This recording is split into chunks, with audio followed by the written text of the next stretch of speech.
Savaşsızlık. Bugün bize aktarmanı diyor. Son bu. Sonunu sattık. Sonra böyle. Son böyle. Sen karşına baksana.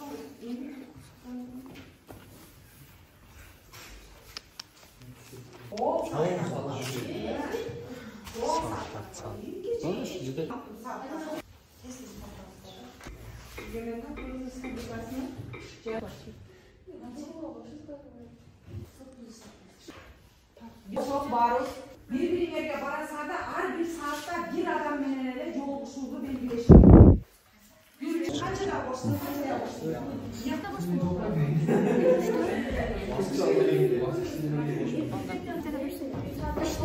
Üç. Sapanya 11'lerge. Mayli? Koza başlamışsın. Başımız mı?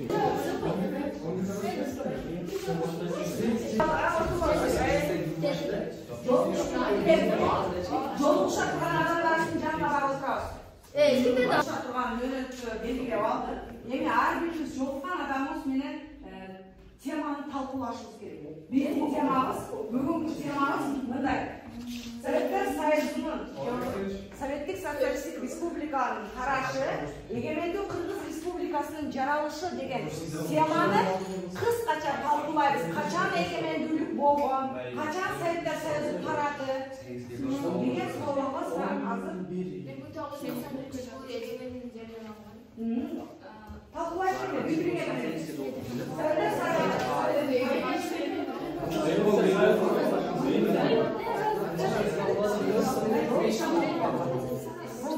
ne de kadar okul talkılayız.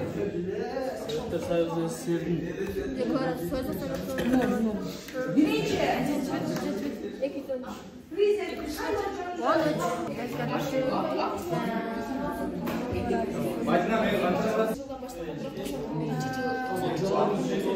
Kimlerin bölümü kavar?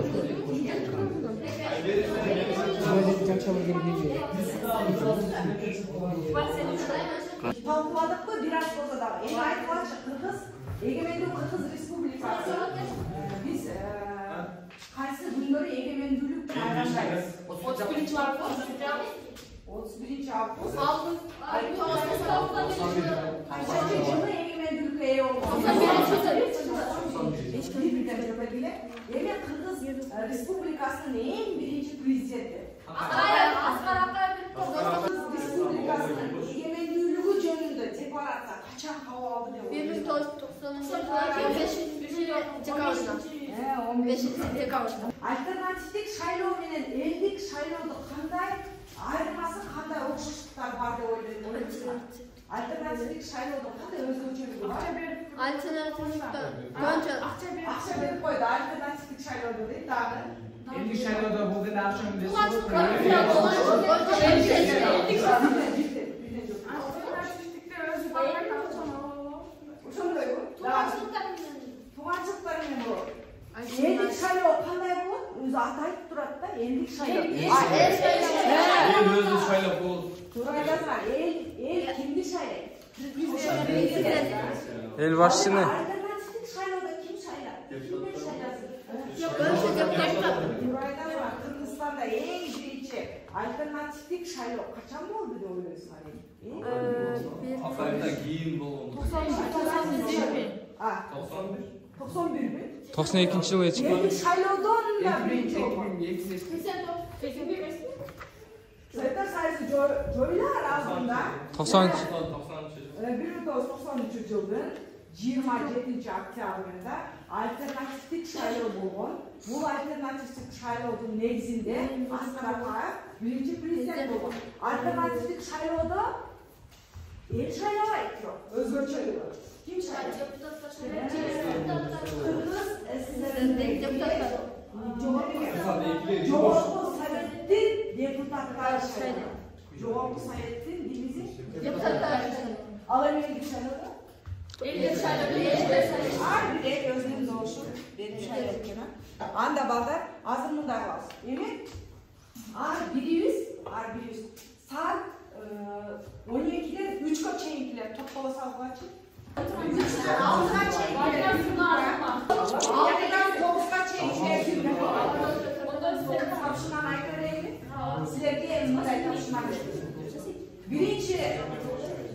birinci top sizlerge birinci top 12'den 3'e çeyinki saatte жолугушуулар sizlerge tapşırmanan prezidentlik şayloo degen sizlerge kitebinizde patema var. Tez okup barlar düşünüp mojaga çıkıp düşünüp beresiz. Okup özüngörчө düşünüp elge tushunib beresiz. Qaraglar, ekинчи top sizlerge mamleketlik egemenlүүлүк жөнүндөгү декларация. Sizlerge ekинчи patema mamleketlik egemenlүүлүk жөнүндөгү декларация. Ал эми үчүнчү топ sizlerge Кыргызстандын көз карандысыздыгын жарыялоо деген тема. Ооба, жана КБШнын түзүлүшү sizlerge.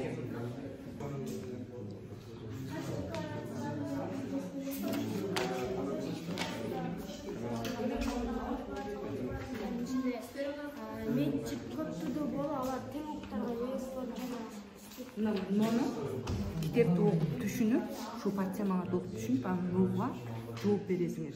Кошумча муну түшүндүрүп бересиңер, анан буга жооп жазасыңар. Бир мүнөткө көңүлүңөрдү урукпагыла.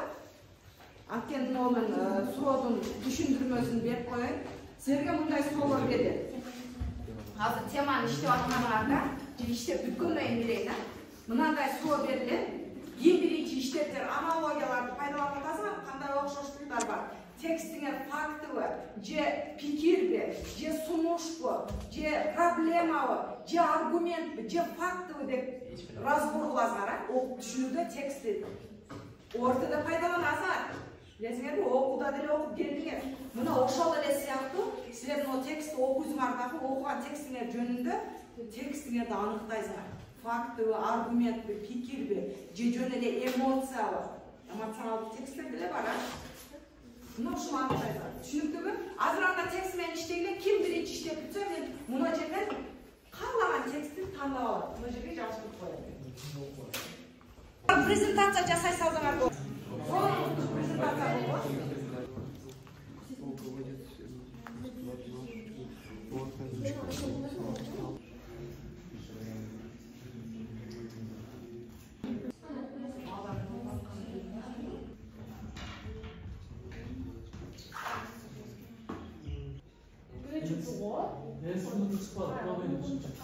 Tamam.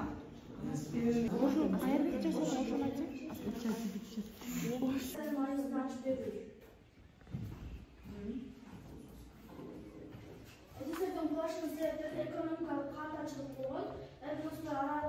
Ушул жерде карагыла экономикалык каржылык деген кандай түшүнөсүз?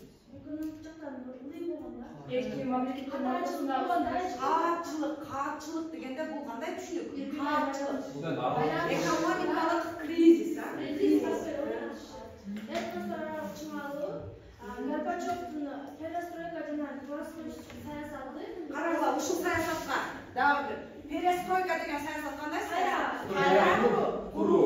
Ал эми гласность, айкындуулук, айкындуулук бар. Себебин көрүп алдыңарбы, Совет Союзунун курулушун силер 3 негизги себепти белгилеп кетти. Кайсы негизги себеп? Толуктап коелу. Экономикалык, каржылык,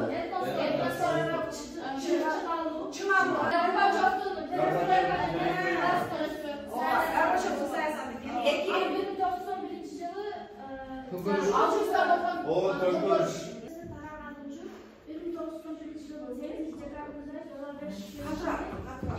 СССР эми качан тарады? Советтер Союзу каерде, кантип тарады деген суроо. 1991 жылы 8 декабрында Беловеж келишмеси сыз таркайды. Эми Беловожье деген токой бар. Бул кайсы жерде токой? Беловожьеде. Ошол жерде Белоруссиядагы резиденция бар. Мына ошол резиденцияда качан Советтер Союзу тарады? 8 декабрда. Талап качан тарапты? 8 декабрь. Кайсы жылы? 1993. Канча жыл жашады ошондо? Советтер Союзу. Канча жыл жашады? Жок. Кайсы жылдан баштап? 24 Советтер Союзу качан түзүлдү? 69. Туура айтасың, 69. Кайсы жылы түзүлгөн? 22 жылы. 30 декабрда түзүлгөн. А жок болгону? 91 жылы. 8 декабрь. Дагы деле декабрда жоюлду. 15 Союз Республиканын узак жылын жарыялаган. Kırgızстан көзқарасыңызға қарай қадамдар болу.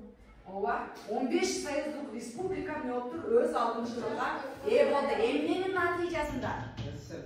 Тарашынын натыйжасында. Кыргызстанда өзгөрүүлөр, элде демократиялык калыптар калыптанган болгон, жаңы саясий күчтөрдүн жаралышы, улуттук аң сезимдин жогорулашы, суверендүү мамлекет курууга аракет кылды.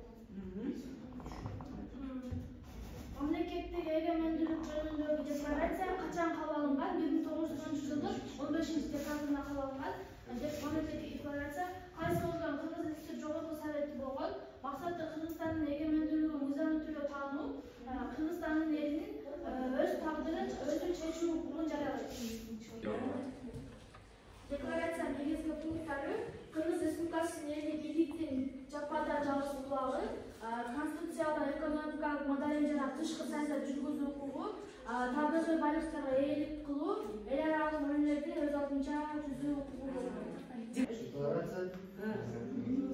Эмне деп ойлойсуз? Жаңы конституцияда. Атайын бир документ, Кыргызстандын көз карандысыздыгын мамлекеттик деңгээлде белгилеген бир документ. Эгемендүүлүктүн тарыхый мааниси мамлекеттүүлүктүн негизин бүтүктөө, улуттук символдор, турак, герб, гимн кабыл алынат, өз валютасы сом киргизилет, эл аралык коомчулук тарабынан таанылат. Жыйынтыгында эгемендүүлүк Кыргыз элинин эркиндигин жана көз карандысыздыгын белгиси, мамлекеттик эгемендүүлүк жөнүндөгү декларация көз карандысыз мамлекетке кадам болот. Бул документ Кыргызстан тарыхында чоң роль ойногон. Толуктай тургандар барбы? Бекбол, кел, өзүнүн оюңду Бекбол, ушул жерде толуктап кой. Эксперт катары толуктап кой, канчанын эмне болгонун. Эксперт катары Бекбол. Ушул жерден айтсаң деле болот. Бул декларация 90-жылы кабыл алыптыр. Негизинен СССРдин эл совети, Кыргызстан эл совети жанагылыптыр, депутаттары кабыл алыптыр. Бирок толугу менен күчүнө ошондо 91-жылдын 31-августунан баштап толугу менен күчүнө кирген да, ошондон баштап Кыргыз Республикасы эгемендүү жарыяланган. Бул эгемендүүлүккө жетүүнүн жыйынтыгы бул мамлекет өз алдынча башка мамлекеттер менен дипломатиялык мамилелерди түзүү, анан өз жерин ээлик кылуусу, жердеги ресурстарга жана башка нерселерге өзүнүн салт санааларын толук укугу менен сактоо жана башка ушундай эле көптөгөн негизги милдеттер жана укуктарды алган да ушул декларациянын. Эми анда экинчи окуу каралат, кандайсыз кону? Өзүнүн алдысына элечке. Өзүнүн белгилеген. 1993 жылы 5 февралда Кыргыз атын алып жүргөн Борбор Бишкек деген баштапкы калышы берилген. Бишкек жөнүндө сен өзүң. 1996 мартта СССРдин катышкан референдуму өттү. Референдумда 9 республика СССР, Украина, Беларусь, Өзбекстан, Кыргызстан, Азербайжан, Кыргызстан, Тажикстан, Түркменстан Союзу сактоого добуш берген. Канча пайыз добуш берди деп ойлойсуңар? 75%. 76% берген. Арага бардыгы СССР Союзун эмне кылганга аракет кылган бер? Калтырган калды. Бирок канча республика каршы болду? 6. Литва, Латвия, Молдовия, Эстония, Азербайджан. Добуш берген. Кайсы? Республика Грузия, Украина, Беларусь, Латвия, Армения, Эстония. Грузия, Литва, Молдовия, Латвия, Армения, Эстония. Болду, айтты. 25%дан гана добуш берген. 1993 жылы 22 январда Кыргыз Республикасы министрлер кабинети жөнүндө мыйзам кабыл алынган. Премьер-министр Насирлин Исламов. Министрлер кабинети жөнүндө токтом кабыл алды. Ал токтом боюнча бунун канча жардамчысы болду? 5. Мына ошол 5 жардамчынын премьер-министри башкы жетекчиси болуп, 5 мамлекет катчысы болду. Ооба, катчысы эң биринчи премьер-министр Кыргыз Республикасынын тарыхында Насирлин Исламов.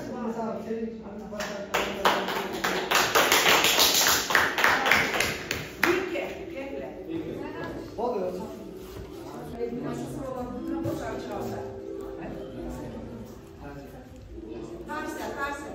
Az bir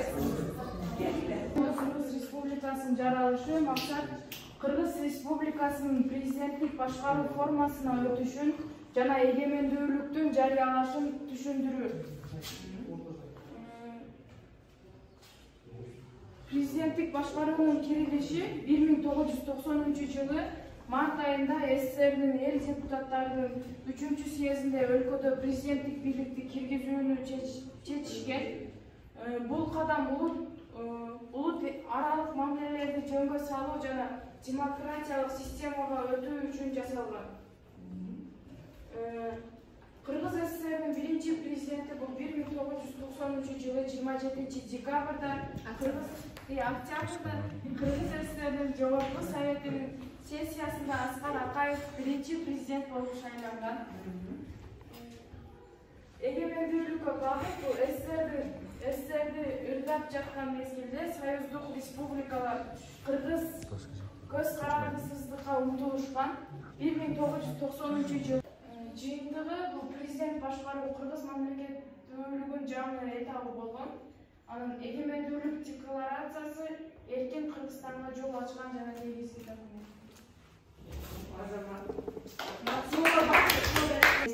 Мындай неме берем. Бул бир 4 бурчтук, 3 бурчтук бир ушурда суроолор бар, жооптор бар ичинде. Ошолор менен мындай тизип чыгасыңар. Улап дал келтирип, ким биринчи бүтөт? Ким биринчи бүтсө биз бүттүк деп айтасыңар.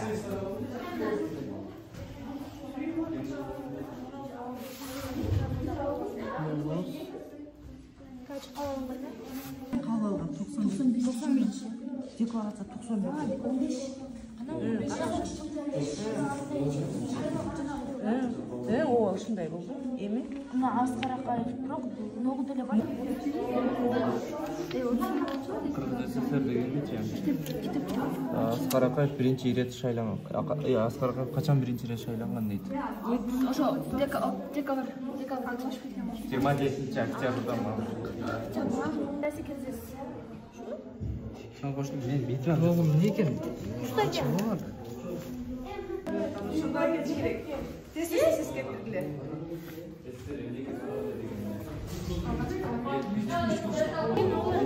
Yok, aşıkçası yok, yok. Ya ошо. Элекен, таал жакта кеткенбиz. Топтор эле ички.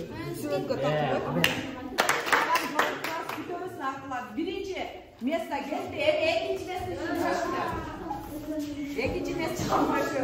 Президенти болуп шайланган кийин 27 октябрда.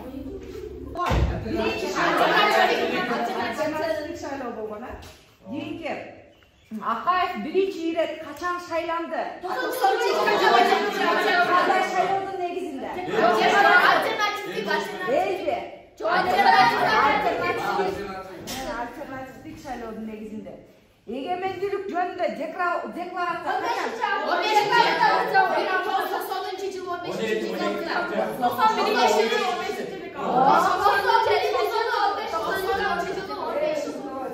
Кыргыз СССР Конституция жана элдик шайлоо аркылуу кандай шайлоо өттү? Элдик шайлоо. Президенттик шайлоо болду. Советтер Союзу эмне үчүн тарады? 2 октябрында эмне болду? Экинчи шайлоо. Кандай шайлоо болду? Болду. Бул сабыз ушундай. Жакпы?